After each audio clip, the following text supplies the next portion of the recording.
ସ୍ତ୍ରୀର ଜୀବନ। ମଥାରେ ଓଢ଼ଣୀ, ସିନ୍ଥିରେ ସିନ୍ଦୁର, ହାତରେ ଶଙ୍ଖା, ପାଦରେ ଅଳତା ପିନ୍ଧି ଯେତେବେଳେ ବାପଘର ଏରଣ୍ଡି ବନ୍ଧ ନେଇ ଶାଶୁଘରେ ପାଦ ଥାପିଲା କୁନି, ସେତେବେଳେ ଜାଣିପାରିଲା ଶାଶୁଘର ଜୀବନର ଅସଲ କଷ୍ଟ। ଗୋଟିଏ ଝିଅର ପ୍ରକୃତ ଜୀବନ ଆରମ୍ଭ ହୋଇଥାଏ ତା ଶାଶୁଘରେ। ପୂର୍ବରୁ ତ ଖାଇବା, ପଢ଼ିବା, କଲେଜ ଯାଇ ଆସିବା ଥିଲା ତାର ଧରାବନ୍ଧା ରୁଟିନ୍ ଜୀବନ। କେତେବେଳେ ମନ ହେଲେ ନିଜ ଇଚ୍ଛାରେ ଯାଇ ମାଆଙ୍କୁ କାମରେ ଟିକେ ସାହାଯ୍ୟ କରିଦିଏ।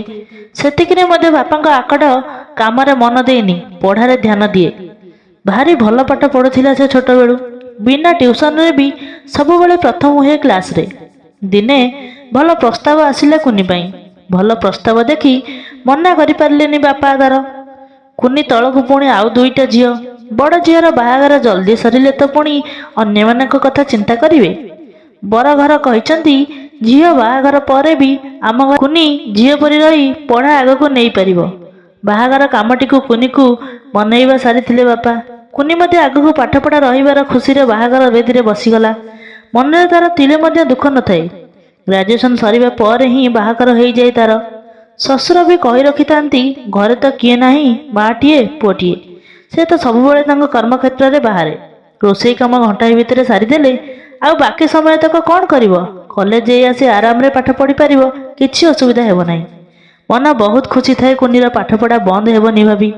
ପ୍ରଥମ ଦିନ ଗୃହ ପ୍ରବେଶ ପରେ ଯେତେବେଳେ ଶାଶୁ ଚୁପି ଚୁପି ଆସି କହିଲେ, ଆଜି ସମସ୍ତ ଲୋକ ତତେ ଦେଖିବାକୁ ଆସିବେ, କାହା ସହ କଥା ହେବୁନି, ହାତେ ଲମ୍ବର ଓଢ଼ଣା ଟାଣି ବସିବୁ। ଯେ କେହି ବୋହୂ ଦେଖିବା ପାଇଁ ଓଢ଼ଣା ଖୋଲିବ, ଆଖି ବୁଜି ରହିବୁ। ବଡ଼ ବଡ଼ ଆଖି କରି ତା ଆଖିରେ ମିଶେଇ କଥା ହେବୁନି। ଶୁଖି ଯାଇଥିଲା ମନଟା ତାର ହଠାତ୍। ଘରେ ନ ପଶୁଣୁ ଚାଳ ବାଜିଲା ପରି କଥା। ସେ କଥା ଅଶିକ୍ଷିତ ହେଇଛି କି କିଏ କ'ଣ ପଚାରିଲେ ବି ଚୁପ୍ ରହିବ ଯେ। ତଥାପି କିଛି ନ କହି ମୁଣ୍ଡ ଟଙ୍ଗାଇଲା, ଚୁପ୍ ରହିଲା।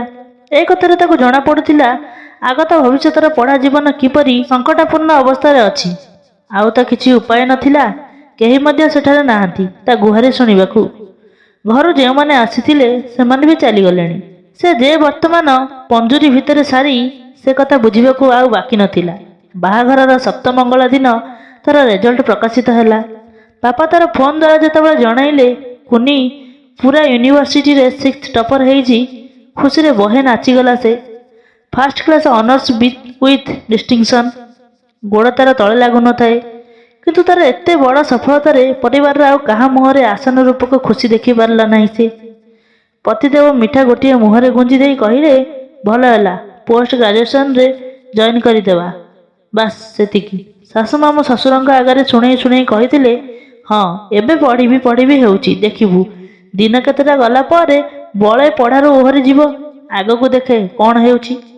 କୁନି ସାମ୍ନାରେ ଏକଥା କହିବାରୁ ବହୁତ ମନ ଦୁଃଖ ହୋଇଯାଇଥିଲା ତାର। ଆଖିରୁ ଶ୍ରାବଣର ଧାରା ପରି ଲୁହ ଗଡ଼ିବାକୁ ଲାଗିଥିଲା।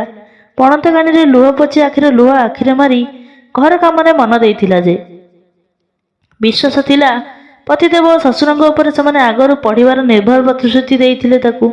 ଶ୍ୱଶୁର କହିଯାଇଥିଲେ, ବୋହୂ ମୋର ଯେତେ ପଢ଼ିବ ପଢ଼ୁ, ତାର ପଢ଼ାରେ କେହି ବାଧା ଦେବ ନାହିଁ। ମନରେ ଦୃଢ଼ ସଂକଳ୍ପ ଯେମିତି ବି ହେଉ, ଯେତେ ବାଧାବିଘ୍ନ ଆସୁ ମୁଁ ପାଠ ପଢ଼ିବି ଭାବି ମନକୁ ସାନ୍ତ୍ୱନା ଦେଇ ଏଣ୍ଟ୍ରାନ୍ସ ପରୀକ୍ଷା ପାଇଁ ପ୍ରସ୍ତୁତି ଚଳାଇଲା ସେ। ଏଣ୍ଟ୍ରାନ୍ସ ପରୀକ୍ଷା ଦିନ ଡ୍ରେସ୍ ଗୋଟିଏ ଆଣିଦେଇ ଲିନାକୁ ଦେଇ ପରୀକ୍ଷା ପାଇଁ ଜଲ୍ଦି ବାହାରିବାକୁ କହିଥିଲେ ପତିଦେବ। ଏସବୁ ଦେଖି ଶାଶୁମା ଦୃଢ଼ ପ୍ରତିବାଦର ସ୍ୱର ଉଠାଇ କହିଥିଲେ, କିରେ ଏଡ଼େ ଜଲ୍ଦି ମାଇପ ବଲକରା ହୋଇଗଲୁ ତୁ? ଦିନ 21ଟା ହୋଇନି ମାଇପ ପାଇଁ ଡ୍ରେସ୍ ଧରି ଆସିଛୁ। ପରୀକ୍ଷା ଦେବ ଯଦି ଦେଉ, କିନ୍ତୁ ସେ ଶାଢ଼ୀ ପିନ୍ଧି ହିଁ ଯିବ, ଡ୍ରେସ୍ ଗଳେଇ ନୁହଁ। ବିଚରା ପତିଦେବଙ୍କୁ ଭାରି ବାଧିଲା। ପାଟି ଚୁପ୍ ହୋଇଗଲା ତାଙ୍କର। ସେ ଭଲ ଭାବେ ଜାଣନ୍ତି କୁନିକୁ ଶାଢ଼ୀ ପିନ୍ଧି ଆସେ ନାହିଁ, କିନ୍ତୁ କ'ଣ ବା କରିପାରିବେ। ମାଆଙ୍କ ଆଗରେ ତାଙ୍କର ପାଟି ବନ୍ଦ। ସେ ଯାହା ହେଉ ପାଠ ପଢ଼ିବାର ଦୃଢ଼ ସଂକଳ୍ପ ଆଗରେ ସବୁ ହାର ମାନିଥିଲା। ଯାଇତାଇ ଶାଢ଼ୀ ପିନ୍ଧି ପରୀକ୍ଷା ଦେଇ ସରିଲା। ଭଲ ଭାବରେ ପ୍ରସ୍ତୁତ ହୋଇନଥିଲେ ବି ଏଣ୍ଟ୍ରାନ୍ସ ପରୀକ୍ଷାର ଫଳ ବହୁତ ଭଲ ହୋଇଥିବା ଯୋଗୁଁ ଭଲ କଲେଜରେ ସିଟ୍ ମଧ୍ୟ ମିଳିଥିଲା। ଏଥର ବାକି ରହିଲା କଲେଜ ଯିବା କଥା।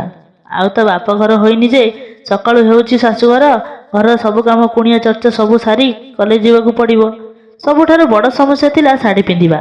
ସେ ଯାହା ହେଉ କଲେଜର ପ୍ରଥମ ଦିନରେ ଗୃହ କାମ ସାରି କଲେଜ ବାହାରିଲା ବେଳକୁ ଶାଶୁମାଙ୍କର ପଛରୁ ତାଗିଦ, ସବୁଦିନ ମୋ ପୁଅ ତତେ ନିଆଁ ଆଣା କରିପାରିବନି, ନିଜେ ନିଜେ ଯିବା ଆସିବାର ବ୍ୟବସ୍ଥା କରିବୁ ନୂଆ ବୋହୂ, ଯେମିତି ମୋ ମୁଣ୍ଡ ତଳକୁ ନ କରୁ। ମନଟା ପୁରା ଭାଙ୍ଗି ଯାଇଥିଲା କୁନିର। ତଥାପି ପତିଦେବଙ୍କ ଇଶାରାରେ ଆଗକୁ ବଢ଼ିଥିଲା। ସେ ଅଳ୍ପ ଦିନ କଲେଜ ଯିବା ପରେ କଲେଜ କର୍ତ୍ତୃପକ୍ଷଙ୍କୁ କହି ବହିପତ୍ର ସଂଗ୍ରହ କରି ଗୃହ ଭିତରେ ହିଁ ପଢ଼ାପଢ଼ି କରିବାର ନିଷ୍ପତ୍ତି ନେଇଥିଲା ସେ। ମଝିରେ ମଝିରେ କେତେଟା ସେମିନାରରେ ଉପସ୍ଥିତ ରହିବା ବ୍ୟତୀତ ଅନ୍ୟ ଦିନମାନଙ୍କରେ ଗୃହରେ ରହି ପାଠପଢ଼ା କାର୍ଯ୍ୟକ୍ରମ ଜାରି ରଖିଥିଲା ସେ। ଏମିତିରେ ଦୁଃଖେ ସୁଖେ 2 ବର୍ଷ କଟିଯାଇଥିଲା। ମଝିରେ ମଝିରେ ପଢ଼ା ପ୍ରତି ଉତ୍ସାହ କମିଗଲେ ଶାଶୁଙ୍କର କଟୁକ୍ତି, ଇଏ ପଢ଼ିପାରିବନି ଦେଖିବୁ, ରହ, ମାତ୍ର ମାସ 2ଟା ପରେ ନିଜେ ପଢ଼ା ଛାଡ଼ିଦେବ। ଏହି ଦୃଢ଼ ସଂକଳ୍ପ ଭିତରେ ପରୀକ୍ଷା ସମୟ ଉପନୀତ ହୋଇଥିଲା ଏବଂ ପରୀକ୍ଷାରେ ଭଲ ନମ୍ବର ରଖି ଉତ୍ତୀର୍ଣ୍ଣ ମଧ୍ୟ ହୋଇଥିଲା କୁନି। କୁହାଯାଏ ଦୃଢ଼ ମନୋରଥ ଆଗରେ ସମସ୍ତଙ୍କ ହସ୍ତକ୍ଷେପ ହାର ମାନିଯାଏ। ଠିକ୍ ସେହିପରି ହୋଇଥିଲା। ଶାଶୁମାଙ୍କର ମନ ତ ପୁରା ଫିକା ହୋଇଯାଇଥିଲା। ତଥାପି ସେ ମୁହଁ ମୋଡ଼ି ଶୁଣେଇ ଶୁଣେଇ କହିଥିଲେ, ଆଗରୁ ତ ଭଲ ପଢ଼ୁଥିଲୁ, ଏବେ ପାସ୍ କରିଗଲୁ ଯେ କୋଉ ବଡ଼ କାମଟା କରିଦେଲୁ। ଶାଶୁଙ୍କର ସବୁ ଉଦ୍ୟମ ବିଫଳ ହେବା ପରେ ସେ କହିଥିଲେ, ଯେତେ ପଢ଼ୁଛୁ ପଢ଼େ, ତୋ ଶ୍ୱଶୁରଙ୍କ ହିସାବରେ ମାତ୍ର ଏ ଘରର ଏରଡ଼ି ବନ୍ଧ ଦେଇ ବୋହୂ ବାହାରକୁ ଯାଇ ଚାକିରି କରିପାରିବ ନାହିଁ। ଏଇଟା ମୋର ଶେଷ ନିଷ୍ପତ୍ତି। ବିଚାରୀ କୁନି ମଧ୍ୟ ଘରର ଶାନ୍ତିଭଙ୍ଗକୁ ଦୃଷ୍ଟିରେ ରଖି ମନର ଦୁଃଖକୁ ମନରେ ମାରି ଅବଶିଷ୍ଟ ଜୀବନ ବିତେଇବାକୁ ଲାଗିଲା। ଏ ହେଉଛି ଗୋଟେ ବୋହୂର ଜୀବନ।